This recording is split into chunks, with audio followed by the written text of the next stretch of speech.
So, just watched Street Fighter Assassin's Fist again. And those two beauties here look with me. So, this is the replacement video, as I said, for cooking with rumble fats. So, I'm going to be a bit of rambling because I really don't have time to cut and edit this. I'm sorry. So, bear with me, I'll do a little bit. We just start by... For a small time production, this is really good though. Yeah, well, she's not very photogenic, I guess. Girl, hello. Well, okay. For a small time production, this is really good cinematography. I mean it. Look at the pictures. I just there's one thing I love about this is that it is so slow paced. One of the best things about old-time spaghetti westerns from Sergio Leone and on, you know, is that they have a slow pacing. You have to take in the characters, sitting, looking into the distance. You can see the emotions on the characters' faces. That is something that is somewhat lost today. We don't have that anymore. Not very often, at least. So that is something I found in this series again. Also the fact that it is a series, you know, it is split into several parts, makes it actually much easier to follow the story. And you can basically watch them in any... You can leave some parts out. I mean, if you just want to see the Ryu and Ken parts, you can just watch the Ryu and Ken parts. If you just want to watch the Gouken and Goutetsu parts, then watch these parts. It's just perfect. I mean, it's the perfect solution for something with that many characters like Street Fighter.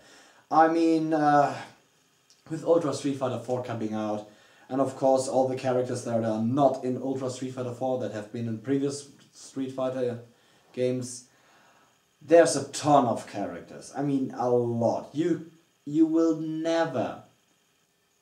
You can't give all of them justice. I mean, the Street Fighter movie with Jean-Claude Van Damme tried that, and it failed miserably, in my opinion. I mean it miserably. But I'll get to that film later on. I have to declare at the moment, I never watched the The Legend of Chun-Li. I never watched it. I will after this, because I think some crap has to be witnessed. But anyways, so yeah, I really like this pacing, this episodic pacing, because as I said, you can just pick the parts you want to see for one viewing. It's basically like machete order for the new Star Wars trilogy, you know, episode 1 to 3 in machete order, which I think just gets rid of episode 1, but whatever. So you can watch it as you wish, which is great, which is awesome, which is wonderful, which is, I mean, that is the reason I think so many series that have come to TV during the last years are so successful, because you can develop the story, you know. It's like reading a book, yeah. You have time reading a book. In a book, the author has all the time to develop his characters. He has all the pages he wants, all the letters, all the words. He can just do every character justice. A film is condensed to 90 to, let's say, 200 minutes. Because else people lose interest. And by having such clear chapters, like in this episodic content, like Street Fighter Assassin's Fist, you have the ability to drop off at one point and say, okay, I have enough for one day, I need to comprehend all of this, and you can come back later, and it's like you started watching the series again. I mean, like you watched 5 episodes of a series you love in a row, and then switched off your TV and said, okay, it's enough for today, I'll go on tomorrow, or the day after tomorrow. It's just that series have these good points to leave off. Granted, Street Fighter Assassin's Fist as a series has very short episodes, which is not necessarily a bad thing. I mean, remember the old cartoons from our youth? You know, things like the Smurfs, Transformers. Basically, the episodes were 20 minutes long, which is about 8 to 7 minutes longer than Street Fighter Assassin's Fist. Which is actually not that big a deal, because, yeah, the character development is there, and you can just, I mean, great thing was that all of these were released at once. You could watch them all at once, you could go binge watching. I just love this format. I really, really love this format. This is in my opinion, this is the format in which the Lord of the Rings should have been made. It would have done everything justice. We would have things that people miss still today when they talk about the Lord of the Rings movies. Things like Tom Bombadil could have been done, and properly done, with the proper character development. And things like Glorfindel could have been done. And you still could have had all those Arwen bits, you know?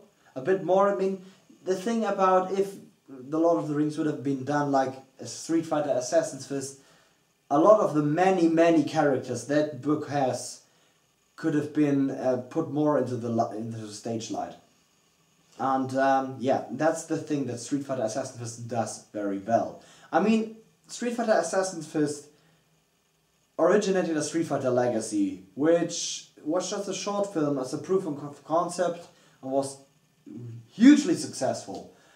And I think that Street Fighter Assassin's Fist is still somewhat of a proof of concept. It is the proof of concept that this works. This format works. It works just, and it works so good because we have so many characters. Because, face it, even though many of you commenters out there say, there are so many characters missing, I want to see more characters. Yes, I want to see all of them in the next film. The thing is that we would have never had the time to focus on them. And that's why the decision for Assassin's Fist was very smart by Mr. Ansar, to say we'll just focus on Gouken, Gouki, Ryu, Ken and Goutetsu. And of course in extent on Sayaka. But the thing is that by focusing on just these characters, the Unsatsuki fighters, we have the right focus, we have the right pacing, and we know these. The great thing, it's like the Marvel films, you know, that Disney, the Marvel films Disney did. Now these characters are established. We know them, we love them. Come the next series, we don't need to introduce them anymore. So we can focus on all the other characters, you know, Guile, Dalsim, Chun-Li, Cammy White, Fei Long, Zangief. One of my favorites, of course. Oh, I cannot wait to see who's gonna play Zangief. Oh boy. And of course Blanca, not to forget Blanca. I want Blanca, and Edmondo Honda, of course. So, yeah, I want to see all of the World Warriors from Super Street Fighter 2. I want to see them return, and I want to see Joey Answer return as Akuma as Gouki Akuma. Yeah, in the end, stop kicking me, dog. Oh well. So, and I want to see them return. You know, I want to see, but I still want the main focus of the story to be on Ryu and Ken, of course, because they are the protagonists of the Street Fighter series. They have been in every single Street Fighter game since the first one. In Street Fighter, they were the only playable characters. In Street Fighter 2, they were the two. When you started a versus game, player 1, player 2 started always at Ryu and Ken. It was always Ryu and Ken. Ryu and Ken are the protagonists of the Street Fighter series. Some people say Ryu more than Ken, but that doesn't really matter. Ryu and Ken, they are the protagonists of the Street Fighter series. They've been in Street Fighter 3, they've been in 2, in 4, in the EX series, which sucks, by the way. Yeah, and they get featured the most in the crossover series. So, yeah, Ryu and Ken are the protagonists of the Street Fighter series. And I want Ryu and Ken for Smash Bros, by the way. Hey, we've got Mega Man. Please? Capcom? Nintendo? Well, okay. Aside from that, so, back to Assassin's Fist. So, Assassin's Fist is a wonderful format and I really like it, and I hope that the DVD is not cut as a ongoing movie, because I'd like to have this episodic format still intact somewhat. But that is ultimately the decision of Joey Anser and Christian Howard to decide what the DVD is going to be like. So, yeah. So, which now we'll get to talk about casting choices, of course. I mean, yeah, we saw already Christian Howard as Ken, and I know that in Street Fighter Legacy, I was not. I'm really sorry to say that, because I was not so happy with the choice for Ryu, because he didn't really look the part for me. Which also may have been the eyebrows, you know. Oh god, the eyebrows. Oh yeah, well, whatever. So he didn't really look the part for me, so I wasn't very happy. But Christian Howard as Ken is awesome. I mean, he really looks the part. He looks like Ken, which is awesome. So and Joey Anser, of course, in the short image as Akuma. Great stuff, really. Looked great, I mean. So, but now we have Mike Moe as Ryu, which I love. I know that some people actually has criticized because he's not as brawny as Christian Howard. Yeah, you can see that. But the thing is, you have to remember that Mike Moe was actually much thinner before production, and he put on a lot of weight, and it's really hard to put on weight and turn it into muscle. I mean, I'm not the fittest person myself, but back when 10 years ago, I was in a rowing crew. You know, I did all this with skulls and, yeah, rowing on water. So, and I was a bit more buff, but I still remember how hard it was to put on some muscles. I am still quite strong, though you might not see it. I can lift pretty much. I work as a PCA after all, and you have to lift a lot of stuff back there. And I'm slowly trying to get back into shape and practice my sword fighting. Yeah, well, that's not part of it. But I know how hard it is, so respect there, man. Really, respect. You put on a lot of weight in muscle, which, from what he told in interviews, must have been awful, because he was drinking those bloody awful. I hate those protein shakes. Had to rise up middle of the night and drink this protein shake. So please cut him some slack. Really. There's this great Indian proverb, and I guess if T-Hawk would, oh yeah, I forgot T-Hawk. If T-Hawk would come, he would. In fact, actually, I want you to let him quote that, Jerry Hansa, if he comes on the screen, let him quote something like, walk a mile in someone else's shoes. I think it's an a Native American proverb. Sorry for that. It's really stuck with me. So, and we have to be careful of that because we have a real Indian in the Street podcast. So, yeah. Anyways, that is one thing that I really have to respect. And Mike Moe looked the part, in my opinion. He really looked the part. The hair was good. His fighting style was wonderfully choreographed. I mean, he really adapted Ryu's fighting style, which was amazing. I mean, all of what we know from the video game, it was there. It was there, really. The haymaker and the roundhouse kick. Can't complain there.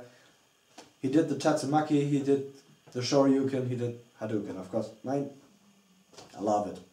I loved it. Mike Moe, you're great. Christian Howard already said, you're a perfect match. I mean, there's no doubt that you're Ken. Are you sure you're not used the Tron machine in reverse and came out of the video game? Well, whatever. So, and then I will talk about Gouken now. So, with Akira Koriyama, I think, what is his... let me look it up while I talk. So, yeah. So, old Gouken and young Gouken both were really, really great. I really liked the look of both of them. Shogun, as young Gouken, at first I thought, they don't look that much alike, and I thought that Akira Koriyama could have looked young enough to play himself as a young man too, but the more I watched the series 3 times now, and I have to say, I think it was for the best. It was for the best that way. And also they did the choreography perfectly. They did this, how Gouken is holding his hands in Street Fighter 4, which is amazing, which is just awesome. So, yeah. IMDb.com. So yeah, and I especially, but one thing that Shogun did not have was the interaction that Akira had with the young and with Ryu and Ken, which was very, very heartwarming, very fatherly, very, very good teacher. I mean, it had been, he played Gouken with such dignity that even though he did not look like Gouken from the Street Fighter 4 games, you know, huge and hot and bulky and how, like, you know, with muscles like rain barrels. I mean, that's just crazy, you could say. I mean, it's so let's see how his surname is properly pronounced. Yeah. Actually, guys, I mean, you see me doing this on the Wii U. Yeah. That is Akira Koyama. I think Koyama. Please correct me on that. I don't speak Japanese, so.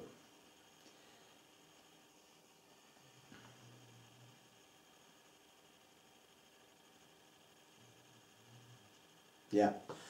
Okay. I mean, he was really, really good.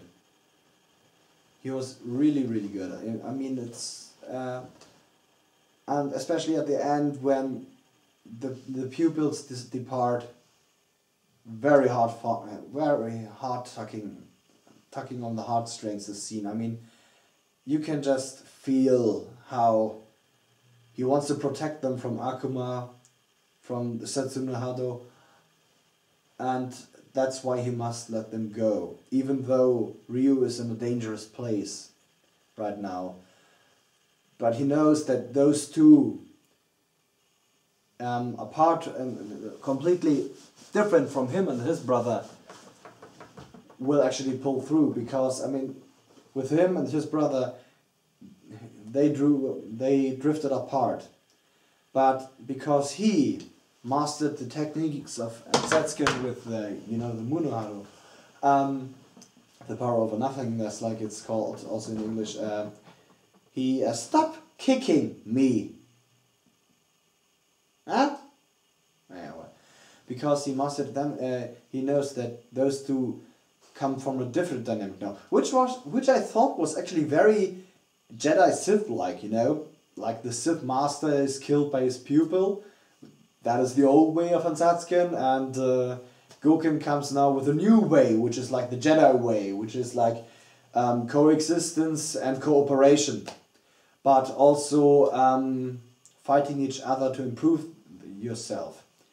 I mean, how else do Jedi practice lightsaber techniques? Eh? They must spar sometimes with each other. So, yeah, that I found very interesting, because, of course, Street Fighter is a fantasy world. It is basically our world with fantasy elements. So, all those fantastic techniques and basically bullshit techniques, whatever, many of them, not all of them, of course.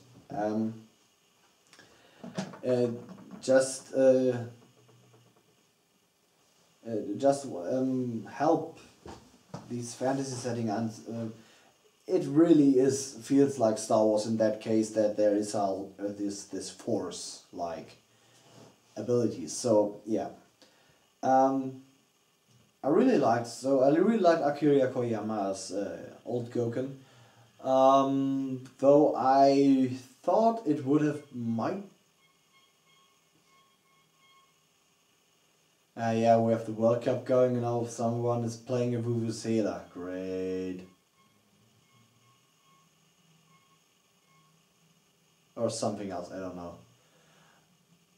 Sounds creepy. It's around 11, I think. Oh my. Yeah, I have to cut this somewhat short then.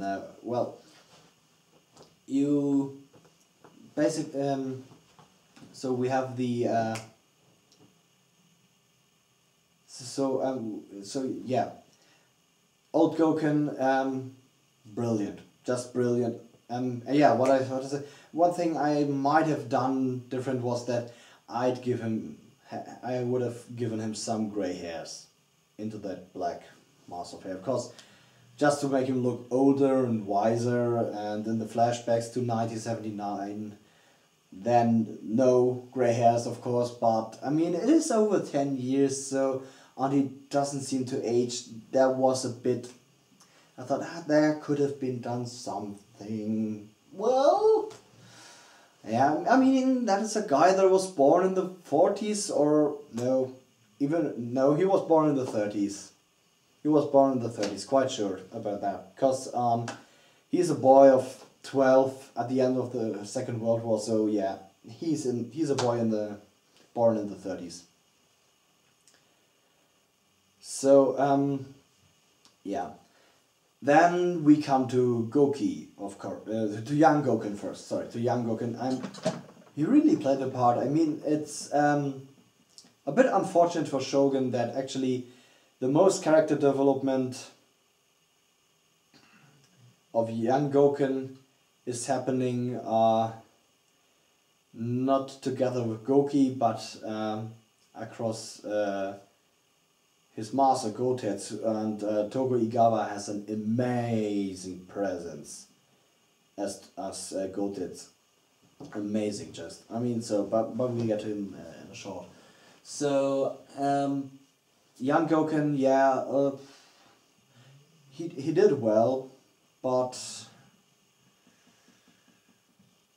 yeah, it was a bit, I mean, but I think it's just the shortcomings of the role. So yeah, I can't really tell much about him, what I really liked, so I can't think of anything, except that of course he did great in this fighting choreography. So now let's talk about Gouki, which was played by 2 different actors as well. Of course, Joey Anza as Akuma later, but I want to talk about Gaku's space, I think. I hope it's space, I hope it's the English word, I'm not sure. Really liked him. You could really buy that, you could really buy off him that he wants this path, to go the true path, you know, like to go back to the Star Wars to the Star Wars equivalent, to really go full Sith, you know, to embrace the dark side of the Force, you know, to embrace Satsuna Hado. I mean, you could really buy it from him. He had this, you know, somewhat spiteful behavior. His expression was just perfect for that, and you could see the rage burning inside him. So yeah, really like that. And the transition to Joey Anza was done very, very well. I mean, I just realized through watching this that, of course, Akuma does not, in the Street Fighter games, does not look really Japanese. He doesn't. His protruding head, you know, the word is failing me. Well, whatever. So my vocabulary is failing me. Sorry guys. You will probably tell to me in the comments. Okay, no problem. So yeah, his protruding head, the fact that he has no eyebrows, his dark skin tone, his red hair, he really does not look Japanese, and that's why Joey Anza, I mean, he looks perfect in the scene where he's talking with old Gouken.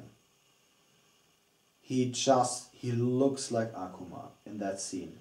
I thought in the other scenes, because maybe of bad lighting, it did not look as convincing, but in that scene he looks like Akuma, and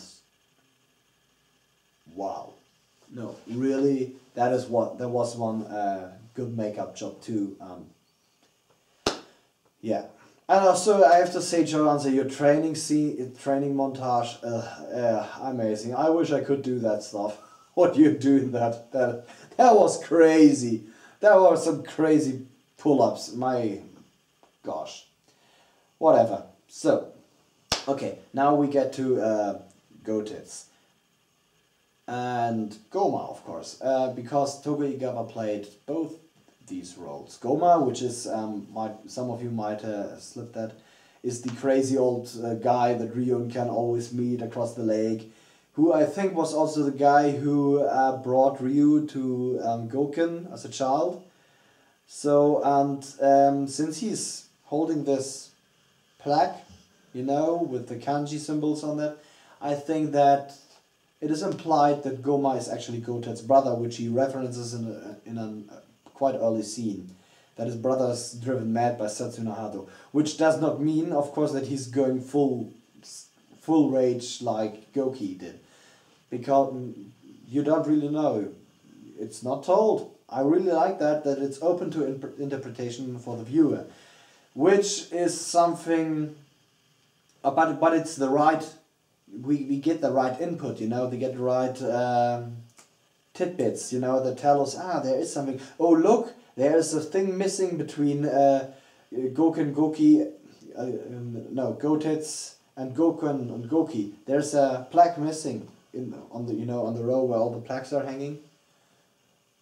And yeah, all those little tidbits, they just feed you and they steer you into a kind of direction, and I really like when films do that.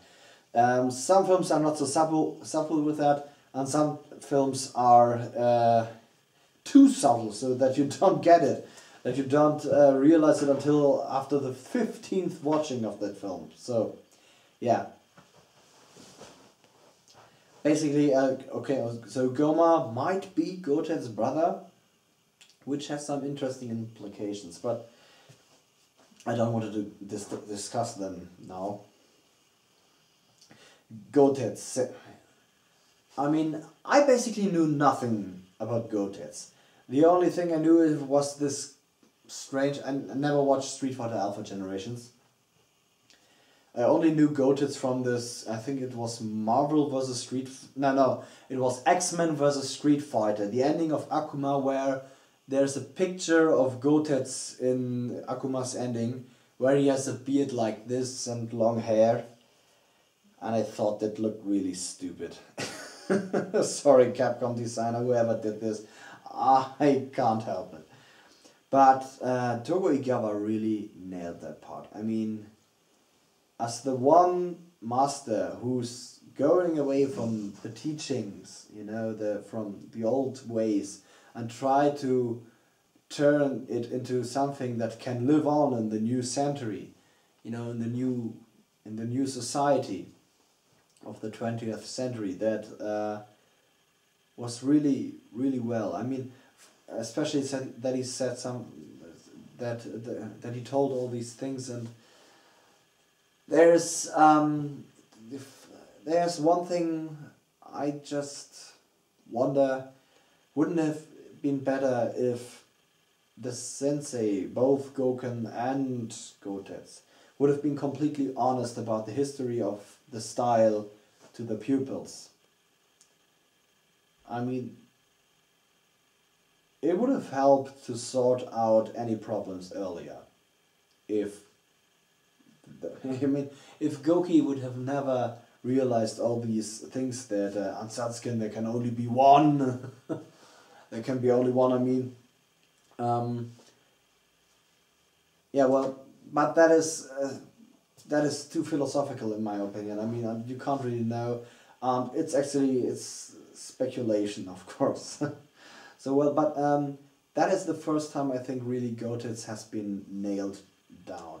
And of course, Tokugawa is a great. I mean, he does the flips and kicks.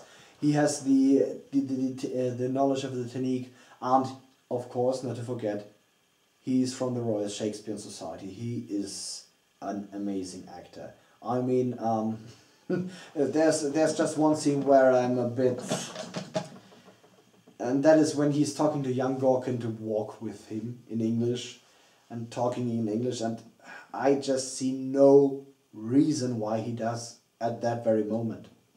I don't get it. That is a decision. I mean, I heard that Tokugawa actually helped with the Japanese script very, very, very much, and maybe it was his decision at that point. I don't know. It's just a minor nitpick I have with the whole series, so yeah, that's it. And of course, now let's talk about supporting characters. So, we saw with Sayaka. Hyunri as Sayaka was, she's a beautiful girl. And she just really shows this kind-heartedness that this character has. I mean, I never really heard about her because, as I said, never watched Street Fighter Alpha Generations, but as far as I heard, she's Gotetsu's daughter in that one, yeah. And she's implied to be Ryu's mother, too. If they do imply that in here, then we have a serious problem, because, as far as I can tell, Ryu was born in 1965. But as far as I can get the timeline of Assassin's Fist right, Gouki turned to Akuma in 1959. And he burned everything, and even the picture he took of Sayaka, and even her kanji, you know, the heaven kanji, even that he burned. So I really think that there is no possible way that, as implied in Street Fighter Alpha Generations, as far as I heard, that Gouki is Ryu's father. I mean, it would make sense for the Satsuno Haru part and stuff like that, but I can't picture for the life of me Sayaka digging that what Gouki has become. I can't do it. I mean, especially since he killed her uncle, her only living relative. I mean,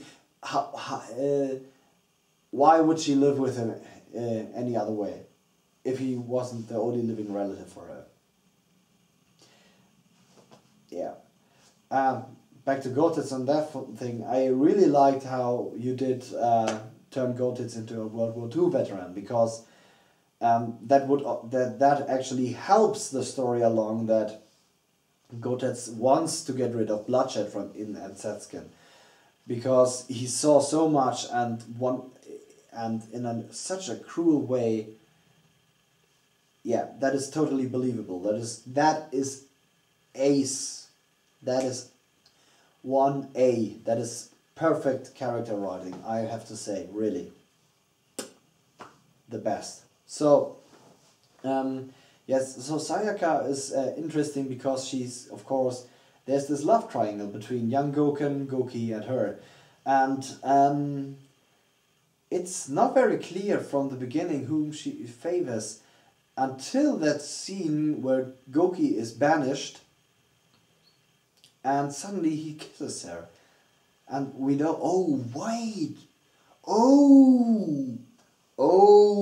we first thought in the scene where they draw the kanji on the paper, you know, that Sayaka is favoring Gouken, but no, and that is just great. I mean, I really liked that. I was actually surprised by that. I thought, yeah, Gouki is also leaving because he's in love with Sayaka, but it's unreputed love. But yeah, it's not that case. He's really just so determined to go down that way. Yeah, really dig that. Really dig that. So, okay, now let's talk about the next supporting character, Mr. Masters. This is also a premiere for Ken's father. I never seen him in anything previously to this, and I really liked how you portrayed him here. And God, I forgot this name. I forgot the name too. Well, what if got a Wii U here? What else? Yeah. So, yeah. I mean, I know he's in Game of Thrones, and now you'll probably kill me, but I don't watch Game of Thrones. It's just, I mean, maybe I'll watch it in the future for something, but I'm not really interested in it. I mean, I know the premise, but it's not really interesting to me. But that is no part in here.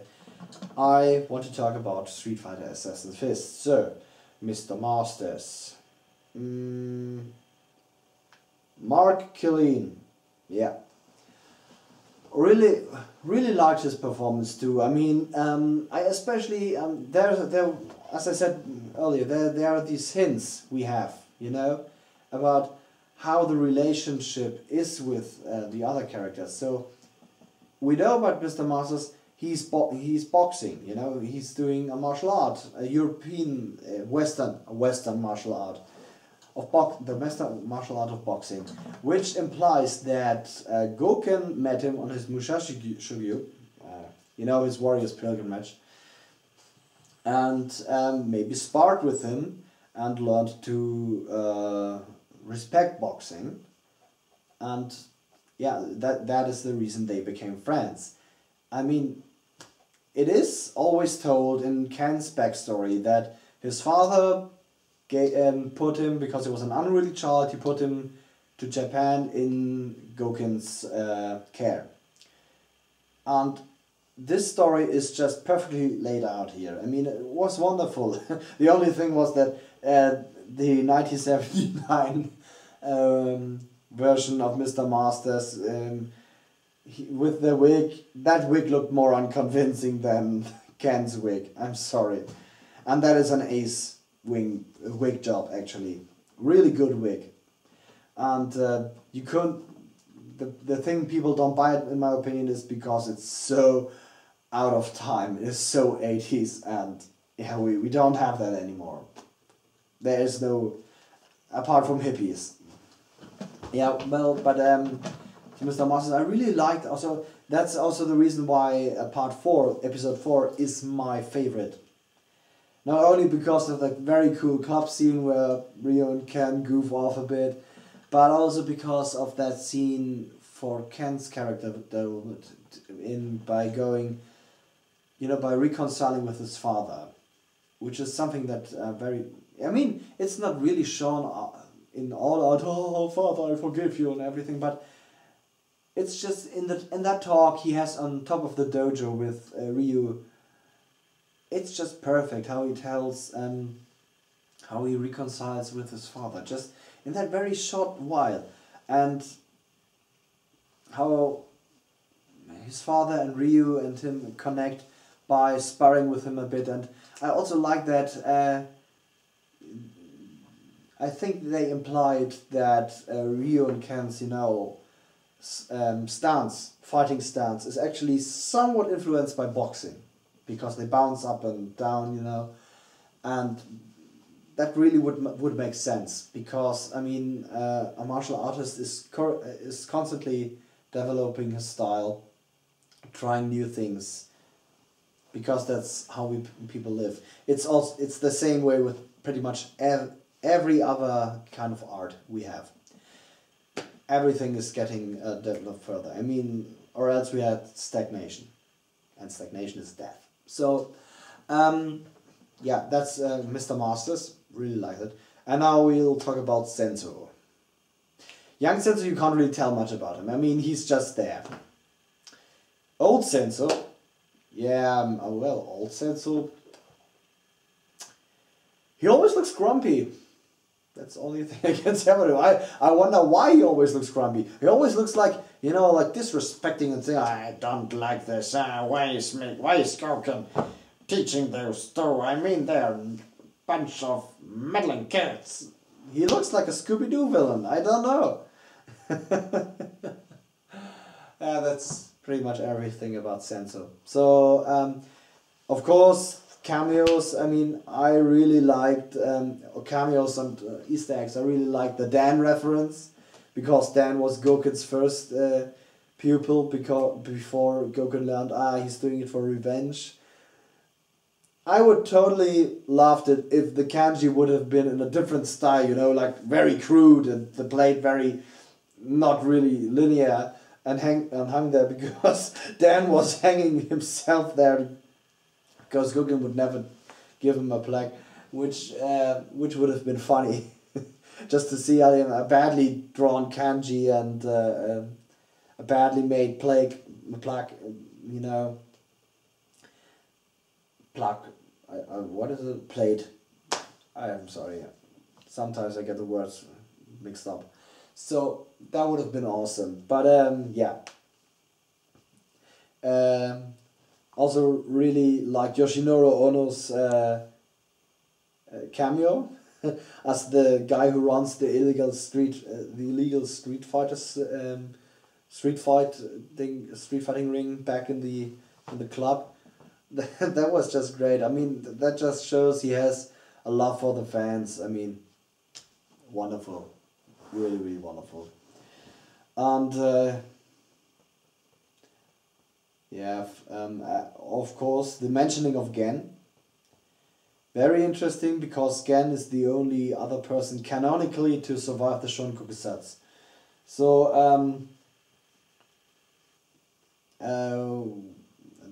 which is very interesting, because both Gouken actually learned the idea, that he got the idea of the power over nothingness from Gen, which is really, really interesting. And I hope that in the next series we will get some Alpha and Street Fighter 1 characters, maybe, that will have short, very, very short roles, like, Gen making a short entrance somewhere, just watching, spectating something, Sakura just seeing Ryu for the first time, stuff like that. That would be awesome. That would really, really be awesome. But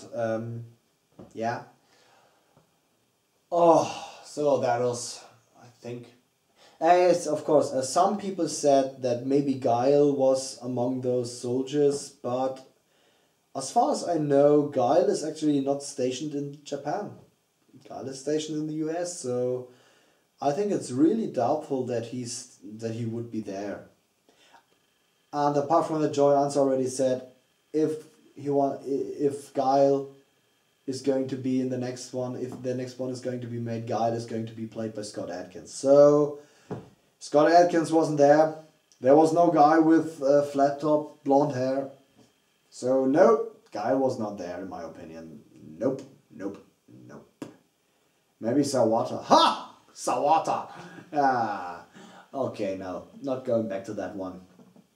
So, you think about the casting that those guys did absolutely right was that they cast martial artists who had a bit of acting proficiency. Because that's the only thing that the original Street Fighter did right. That they cast for Guile that they cast Jean-Claude Van Damme, who is a trained martial artist, for Guile. All the other characters I think were not martial artists. I'm not sure, probably not really sure, but yeah, I don't think so. And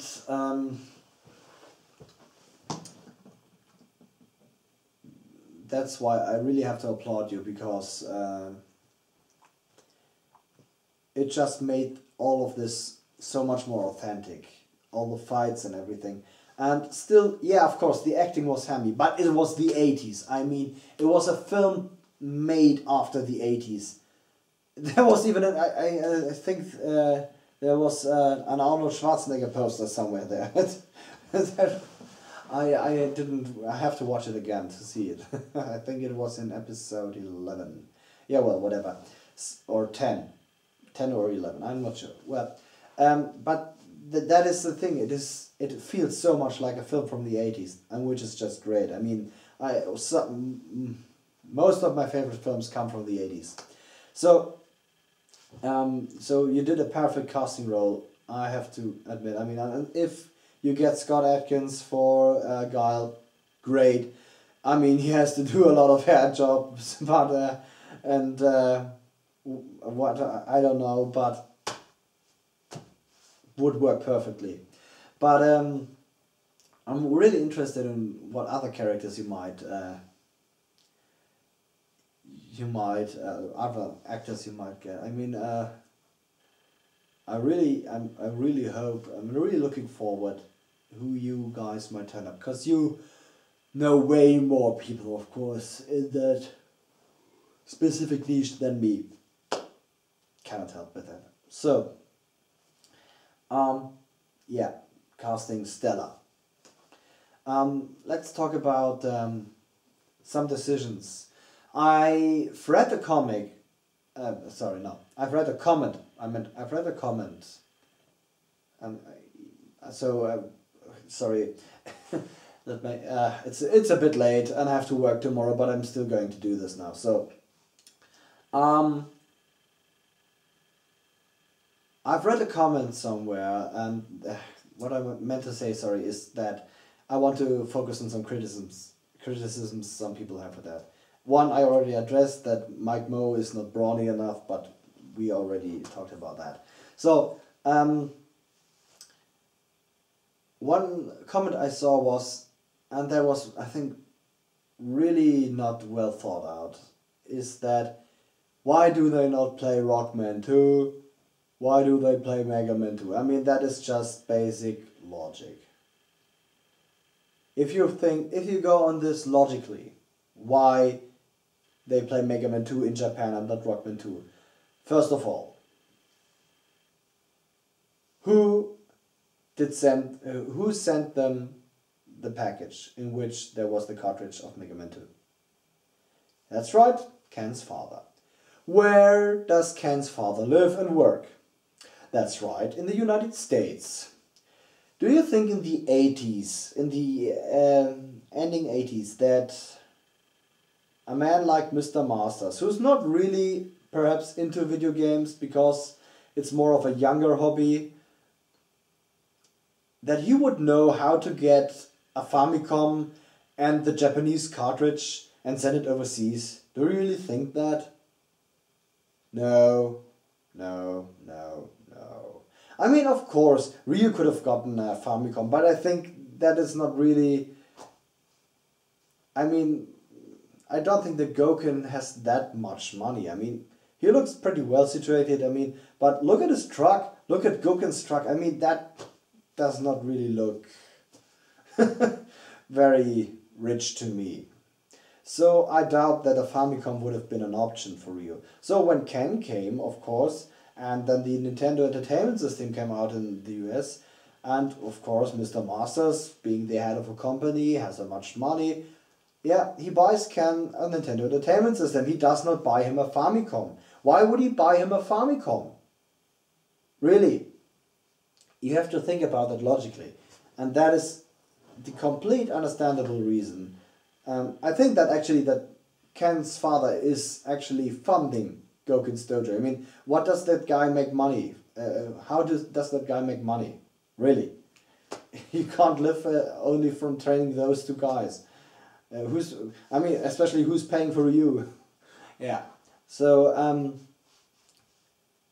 yeah, Mr. Master, of course, would buy the American version of what in Japan was the Famicom. So that's why it would have been Mega Man 2 and not Rockman 2.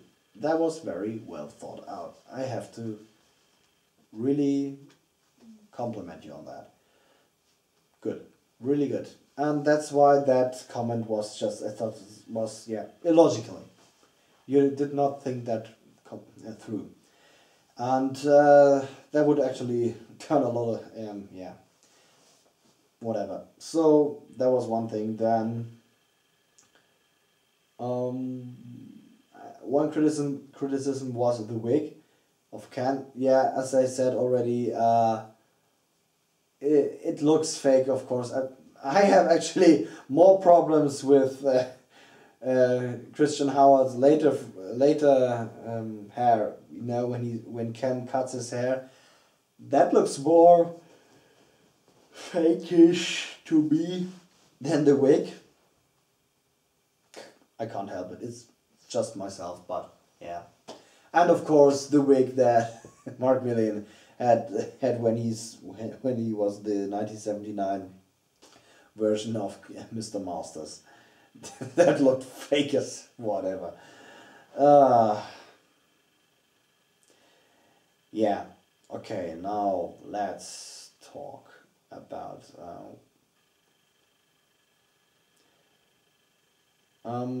what did I personally dislike. I mean, I already said some things. Goma, Togo Igawa's teeth as Goma looked a bit unconvincing. They were painted black. I'm not sure if the teeth would actually be black or if it was to look like he had some missing teeth. I don't know. I don't really care. But that looked a bit unconvincing. A criticism many people have is that these Hadoukens don't look very good. I have to say, I think they look perfectly because they look like in the Street Fighter 4 video game, and that's good enough for me because this is a video game movie after all. A video game series, sorry. No, video game film series. That's why they look good enough for me, and you really did your best, guys, and especially considering the stellar choreography. I mean, that was just amazing. So, what else do I have to tell, to criticize or to praise?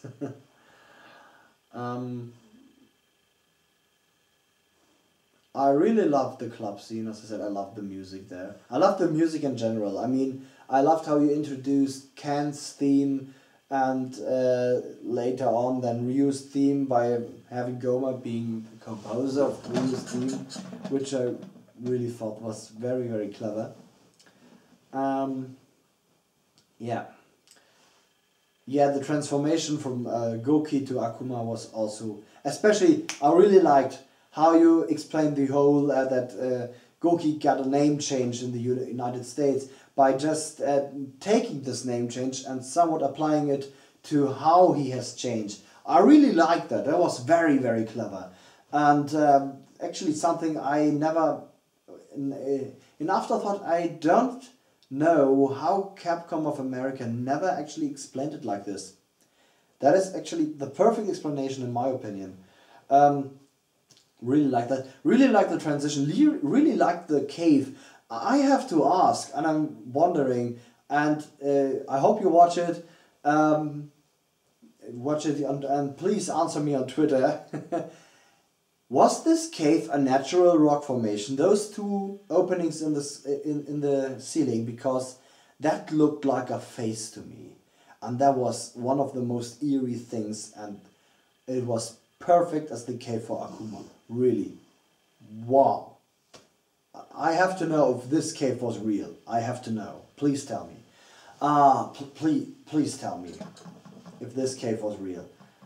I'm getting tired of forgetting to look into the camera. I have to wrap this up somewhat now. Yeah. I hope you're the best for the future. I already pre-ordered my DVD. I'm really looking forward to it. Please do actors and directors commentaries, cause I love that shit. Really looking forward to it, and if you feel free to contact me if you need any person in Germany looking out for stuff for you. Maybe I can help. Maybe I'm not promising anything. Well, but for the future, I hope. There's a few things. I mean, as a fellow director, though I only did mostly theater. I have to say what I would do for the second series. I would start with 3 fights intercut with each other, you know, where we always change perspective. The fight between Gouken and Gouki, Gouken and Akuma, you know. The fight between Ryu and Sagat, and the fight between Ken and the ultimate, the final... in the finals for the American Martial Arts Championship, which he canonically fought during Street Fighter 1. Because I know you want to do the World Warrior, because Street Fighter 2 is so much more well known than Street Fighter 1, anywhere in the world, of course. So I really understand that you want to cut this somewhat short, but that would be the perfect off point for the, like you did with the Alpha episode, where you show the fight from the end of the series. That was just the perfect, what to pull people in. And these 3 fights would be perfect to see how they run, and every fight, of course, has a different outcome. Gouken gets seemingly killed. Ryu falls to the ground, seemingly defeated by Sagat, and then rises up in a burst of Setsuna Hado and defeats Sagat with a Shoryuken. And Ken, there you're pretty much free to do whatever you want. That's just great. I'm really looking forward what your casting choices would be, and I have to say what I would do to make it easier for people to know which episode to watch if they want to have only the main plotline. Do some episodes that are out of the main plotline. You can watch it with the main plotline and still get everything, but you can also take them out and watch them separately sometime or leave them out. I would do it like this, that the backstories of the less important Street Fighter characters, like Blanka and Zangief and that you would do just at the end of every episode you had the option on YouTube to either continue watching or watching the Ultra Street Fighter 4 trailer, or going back an episode, and I would just, you know, like fork it. Yeah, you make a fork, watch either Blanca episode or go on watching main storyline. I would just do it like that. That would make things so much easier for people, and so much more comfortable. And you could also do enough episodes to do every Street Fighter 2 character justice. That is just my opinion on that. You don't have to take these advice I gave you, because I don't have your experience in the field. But I hope you liked this review. I hope all of you who expected to cook with Rummelfelds this week, last week actually, to be honest, will not be too disappointed. But in 2 weeks, I think we can do it. I'll be finally able. I'll be free of the family event that's coming, and yeah. Thank you so much for hearing my insane ramblings, for staying through this all. I know it's not easy following someone with a stupid accent like me, but I thank you really, and hope you enjoyed it still. Especially you guys from the team of Street Fighter Assassin's Fist. You rock. You really, really rock. I really liked what you did there. Long-time fan of Street Fighter, and I have to say thank you. Thank you from the fans. Good night. I'm going to sleep on the couch now. I'm so tired.